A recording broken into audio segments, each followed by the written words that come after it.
வணக்கம். என்னுடைய பெயர் குருசுமுத்து விமலசேன லவகுமார். நான் மட்டக்களப்பு மாவட்டத்திலே சிவில் சமூக செயற்பாளராக இருக்கின்றேன். கடந்த 2021 ஆண்டு 5ஆம் மாதம் 18ஆம் தேதி முள்ளிவாய்க்கால் நினைவேந்தல் செய்த பொழுது கைது செய்யப்பட்டு பயங்கரவாத தடை சட்டத்தின் கீழ் 6 மாதங்கள் தடுத்து வைக்கப்பட்டிருந்தேன். 2021 ஆண்டு 12ஆம் மாதம் 8ஆம் தேதி பிணையில் விடுவிக்கப்பட்டு 2022ஆம் ஆண்டு 3ஆம் மாதம் 25ஆம் தேதி சட்டமாதிபரிடத்திலிருந்து வந்த ஆலோசனைக்கு அமைவாக விடுவித்து விடுதலையாக்கப்பட்டிருந்தேன்.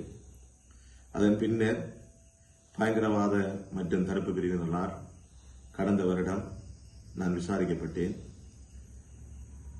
அதற்கு பிறகு இன்று வாழைத்திணை போலீசாரால் நாளைய தினத்திலே, அதாவது 2025 2ஆம் மாதம் 20ஆம் தேதி பயங்கரவாத மற்றும் தடுப்பு பிரிவின் மட்டக்களப்பு மாவட்டத்திற்கு பொறுப்பாக இருக்கின்ற அதிகாரிக்கு முன்பதாக வாக்குமூலம் கொடுக்க வேண்டும் என்று அழைப்பு கட்டளை விடுக்கப்பட்டிருக்கின்றது.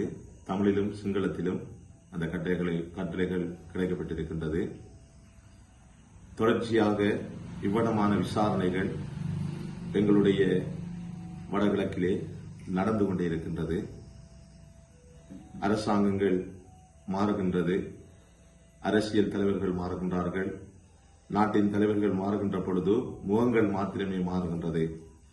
சட்டமும் விசாரணைகளும் தமிழ் மக்களுக்கு மத்தியிலே தொடர்ச்சியாக இருக்கின்றது. இவ்வளமான விசாரணைகள் இந்த சமாதானமாக இந்த நாடு இருக்கிறது என்று சொல்லுகிற அந்த காலங்களிலே இவ்வளமான விசாரணைகள் உளரீதியான ஒரு தாக்கத்தையும் ஒரு அச்சுறுத்தலையும் எங்களுக்கு தருகின்றதாக இருக்கின்றது. நாளைய தினத்திலே 9 மணிக்கு நான் விசாரிக்கப்பட்டதற்கு பின்பதாக விசாரணைகள் என்ன விதமாக இருந்தது என்பதை நான் தெரியப்படுத்துவேன். நன்றி.